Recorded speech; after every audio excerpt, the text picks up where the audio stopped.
He escuchado un montón de excusas. El año pasado una supuesta sequía, después que era la culpa del niño y entonces todo el mundo enfatizado con eso. En enero vimos que se había resuelto el problema eléctrico, pero ya ahora en junio resulta que estamos peor que en el año 2010. O sea, verdaderamente, y tratando ahora una cosa que a mí me parece casi de corte fascista, que es culpar al público en general, a la población, de un consumo excesivo de electricidad, cuando todas estas cosas son falsas por varias razones. En este momento, actualmente, el día de hoy, por reportes del propio gobierno, estamos consumiendo menos electricidad que en el año 2009. Nosotros hemos tenido un bajón ocasionado por el año pasado y por la caída económica que tiene este país. En este momento nosotros estamos cerca de 17.000 megavatios, algunos días un poquito más, a 17.100 algunos días, 16.500 otros. ¿En el 2009 cuánto se estaba consumiendo? Nosotros llegamos a consumir en el 2009 17.300 megavatios.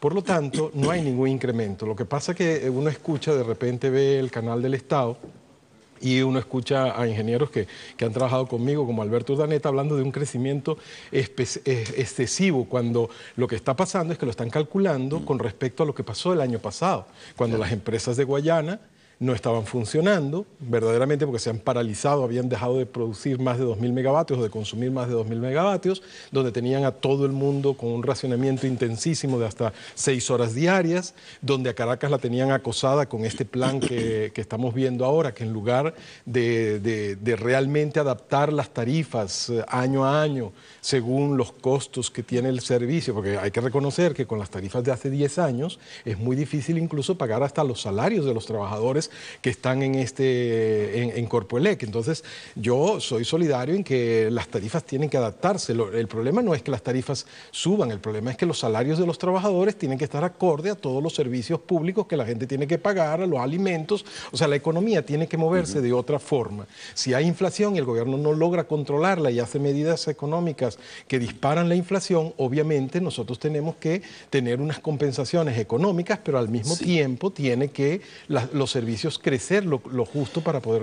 Pero esto no es, pudiera pensarse o interpretarse, es como para meterle miedo a la gente. Te voy a penalizar ahora, te voy a multar ahora, y por qué no ser francos y explícitos y decir, miren, hay que reajustar las tarifas porque la situación en realidad es que está más allá de que hay que establecer ciertas normas y ciertas reglas del juego en el racionamiento. Exacto. Entonces, te penalizo y te multo y con ello te meto miedo. ¿Puedes interpretarse así? Sí, es mantener a la sociedad. Por eso yo hablaba, ¿no? Hablaba de que esto es de corte fascista, porque efectivamente es ir por el medio de la coacción a la población. La población no hay por qué multarla por el consumo eléctrico. Lo que sí hay que enseñarla que es posible vivir con la misma calidad de vida, con menos energía. Si usted logra acostumbrar a la población que necesita, por ejemplo, en Maracaibo, que es un sitio no solo caliente, sino húmedo, que incluso hay gente que hipertensa, que sufre graves problemas de salud si se mantienen las temperaturas tan altas, que pueden llegar a 47 grados centígrados con 90 grados de humedad, con 90% de humedad, que eso hay que tomarlo en consideración, que una cosa es calor seco y otra cosa es calor húmedo.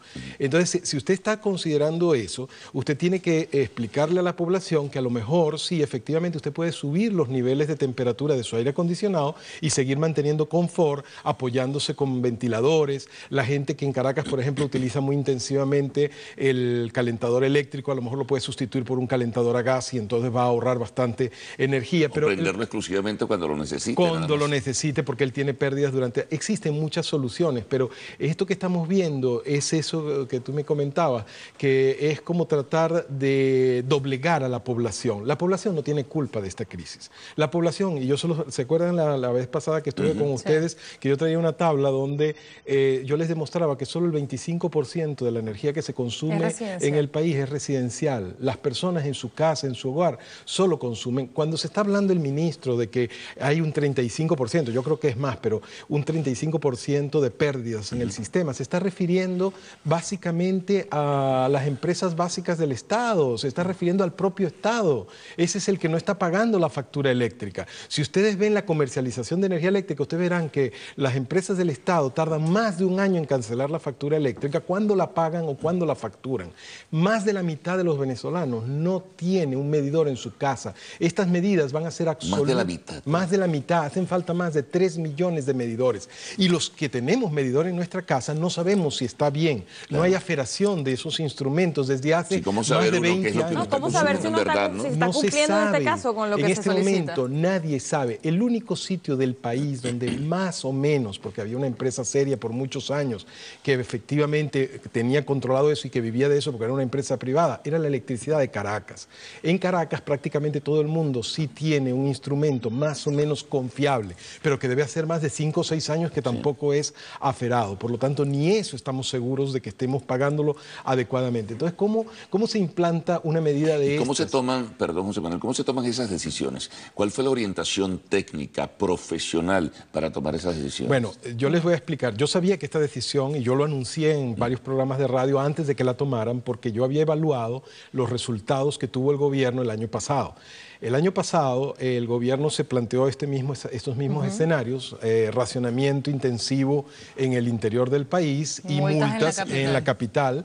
Cuando ellos evaluaron todo eso, ellos tuvieron unos logros durante los meses de sequía que no tenían generación suficiente, porque además Guri estaba exhausto de tanto extraer la energía. En ese momento ellos lograron que Caracas contribuyera, ellos ahorraron 34 gigavatios hora al día, que es más o menos el 10% de la energía que necesita el país por día. Esa energía le contribuyó Caracas el 18% a ese ahorro y el resto del país un 22%. Entonces, obviamente, el impacto en Caracas de la multa, aunque nos moleste, fue menor que el impacto que tuvo en el resto del país para una cantidad tan exigua. El verdadero ahorro que hubo el año pasado fue en la industria básica, que ahorró el 42%. Pero el problema es que este año eso no funciona, porque este año estamos derramando toda el agua del Guri, todo el potencial del río Caroní, lo estamos tirando, estamos evacuando más agua hacia el Orinoco de la que está pasando por las turbinas. En este momento hay casi 6.500 metros cúbicos sobre segundo que se están tirando. La gente va allá y lo ve muy bello, porque eso es espectacular cuando se ven los aliviaderos a pleno funcionamiento, pero eso es un chorro de dólares que estamos tirando así en el drenaje.